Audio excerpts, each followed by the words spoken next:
At this age, when friends gradually fade away, children are busy with their own lives, and health keeps slipping through your fingers, love no longer feels like something romantic to fantasize about. It becomes a choice, a test to see whether your heart is still warm enough to give, or whether it has grown cold after years of loss and endurance.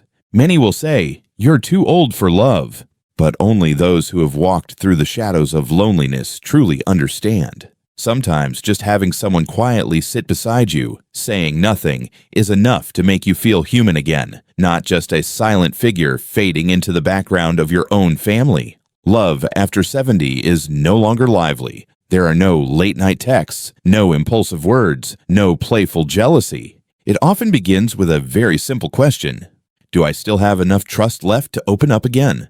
And the moment you answer, maybe, is also when you begin facing 4 quiet but very real risks. These are not the risks of 20-year-olds getting cheated on or heartbroken. These are the risks of someone who has lived long enough to understand the later love comes, the higher the price it demands. This isn't meant to scare you. It's to awaken you, to remind you that after 70, love isn't just for joy. It's a mirror, one that reflects you back to yourself, to your memories, to your fears, to those nameless spaces inside you that were never truly healed. And if you don't understand the essence of late love, you may fall into a dangerous illusion that someone has come to save you. No, they haven't. At this age, no one saves anyone. If someone comes into your life, it's to walk beside you, not to rebuild your world from scratch. You have to be the one to rebuild it from the ruins. Love after 70 isn't romantic. It's raw, but it's real. And because it's real, you must be more awake than ever. In the next section, we'll talk about the first risk, the one most people think they've overcome but end up crumbling under when they try to love again, the emotional fragility that follows loss. Risk. 1. Fragile emotions after years of loss. There's a quiet kind of wound that older men often carry. It's the belief that they've moved on, when in truth, they've simply buried it deep. Have you ever lost a life partner, someone you lived with for 30, 40 years? When they passed, you didn't cry like a child. You stayed quiet. You still went to the market, still drank your tea, still mowed the lawn. But inside, something had been carved out, a hollow space no one could see. Then one day, someone new walks in. They're gentle. They listen. They care at just the right moments. And you think, maybe I'm ready to love again. But you forget one thing. To love again is also to hurt again. You've already lost once. Now you fear losing again. You worry that if you give your heart to someone at this age, they might one day disappear too. From illness, an accident, or simply because life doesn't allow for more time. And that fear, unspoken, follows you every day. You become cautious, guarded. One part of you wants to open up, but another part screams, "Don't let yourself get hurt again." They call it anticipatory grief. You haven't lost anything yet, but you've already started mourning the possibility. It's like planting a flower while knowing winter is coming. You still water it, you still tend to it, but inside you feel uneasy, and that makes you tired. You think you're in love, but really you're wrestling between the longing to connect and the fear of being left behind. If you see yourself in these words, there's nothing wrong with you. It's the natural response of a heart that has endured. But here's the truth. These feelings won't disappear on their own. You have to face them, write about them, talk to someone, see a professional if needed, and more than anything, give yourself permission to grieve and also to love. Loving someone new is not a betrayal of the one you lost. It is an act of continuing to live while carrying the memory of those who once mattered. Men after 70 don't have to play the tough guy anymore. You don't have to pretend you don't feel pain. You only have to be honest with yourself. If you can still love, then you also deserve peace within that love. But to reach that peace, you must pass through the first layer. Unhealed emotions. Risk 2. Finances. The trap disguised as kindness. After 70, there's one thing you no longer have in abundance: time. But don't forget, you also have fewer chances to recover from financial mistakes. When you were younger, you could afford to lose a few thousand here and there and bounce back. But now, living on a fixed income or the savings of a lifetime. One small slip could cost you everything, and trouble often begins when your kindness meets someone who needs money, and that need is wrapped in something called love.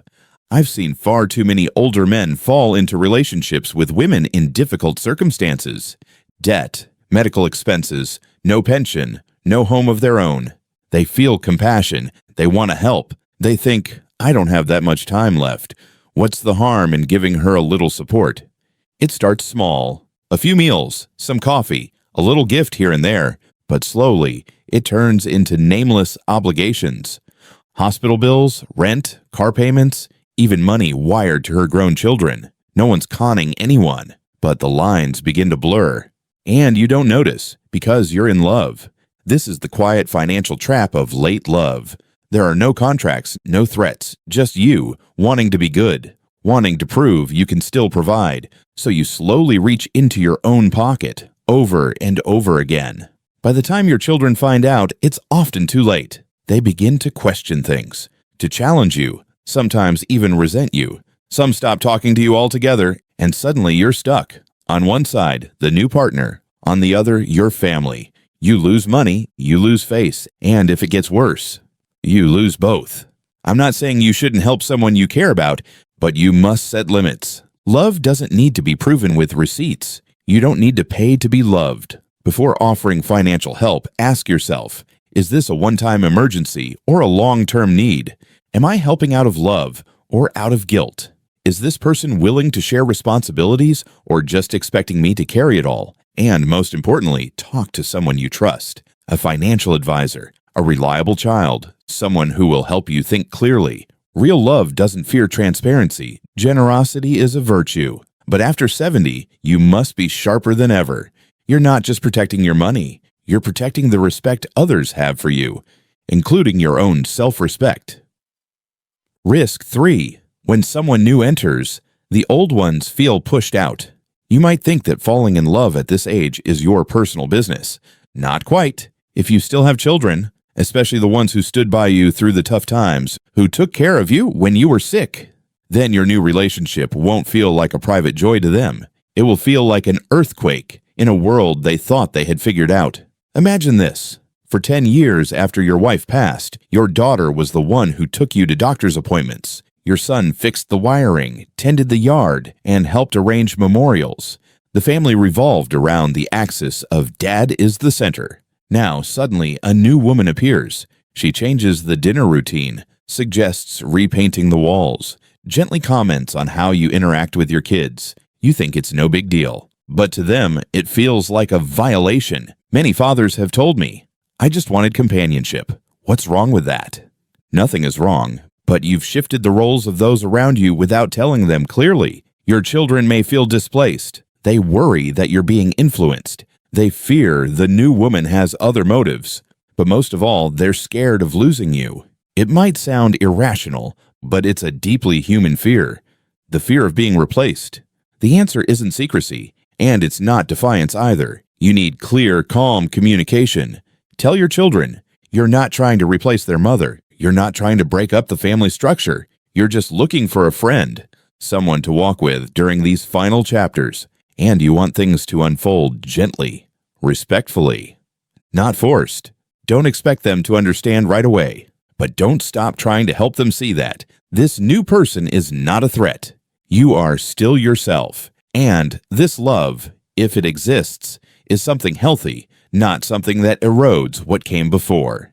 Introduce your partner to your children simply. No grand gestures, no big announcements. Let time soften the edges. If you're not careful, your new relationship can place you squarely in the middle.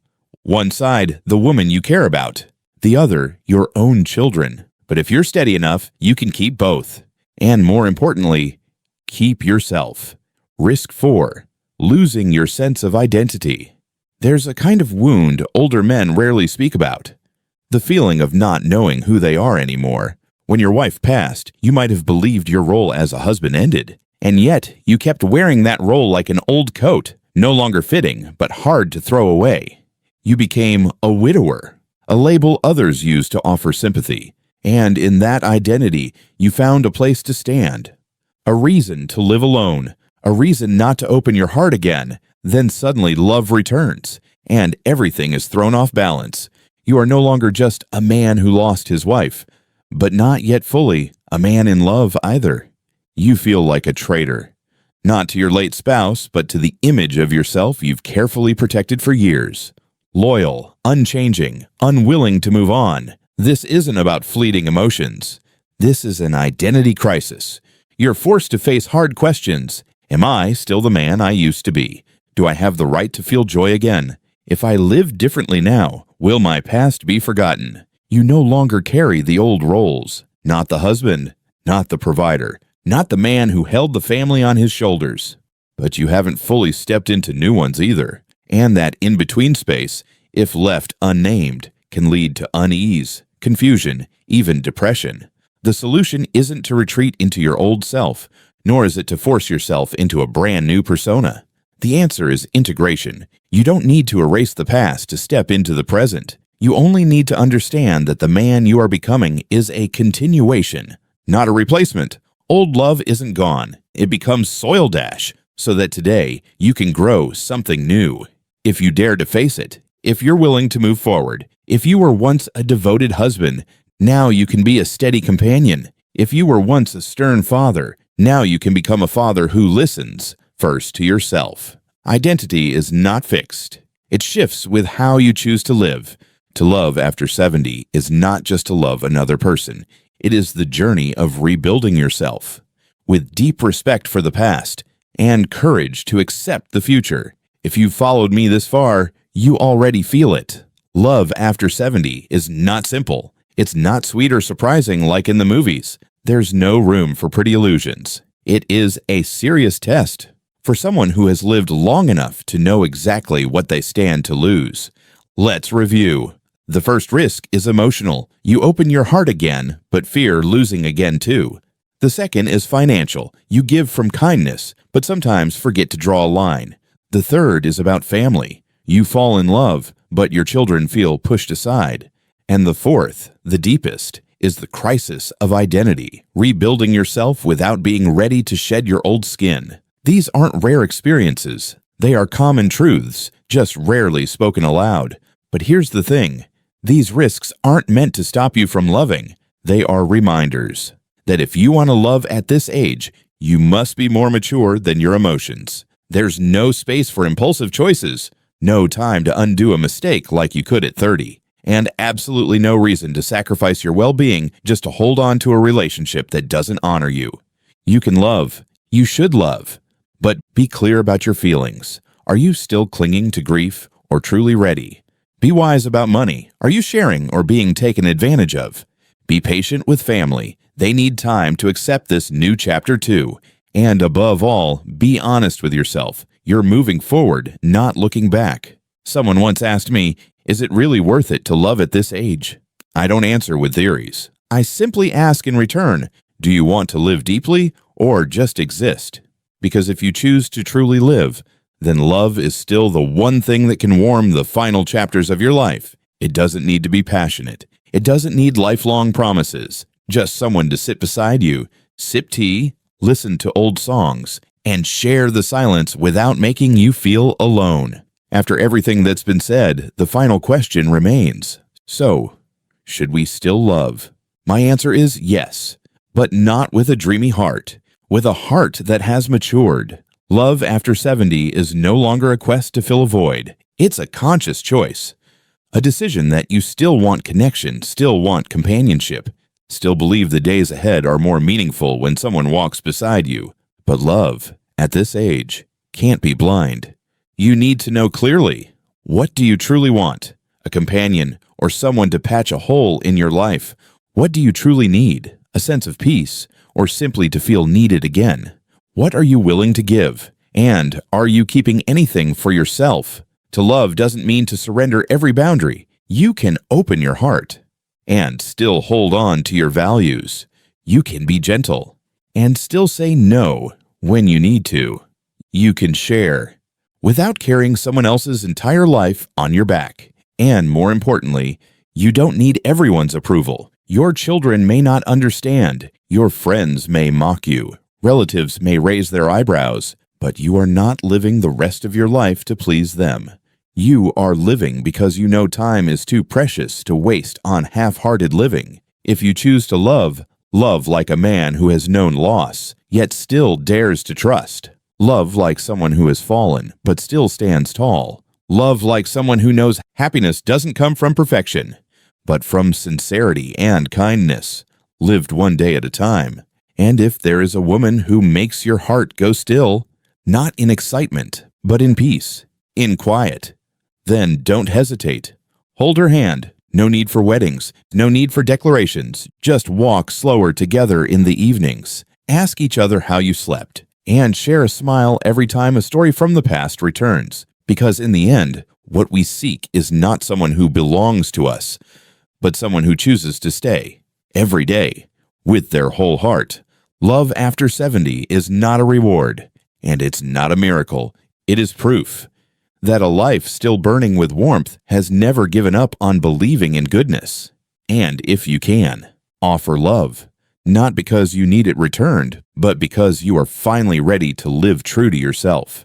Thank you for staying with me until the very end. If something you've heard here has touched a part of you, share it with someone who might need to hear it too. And if you'd like to keep listening to messages like this, don't forget to subscribe to the Light of Wise Elders channel, where seasoned men walk forward together, no longer alone, and never too late to begin again.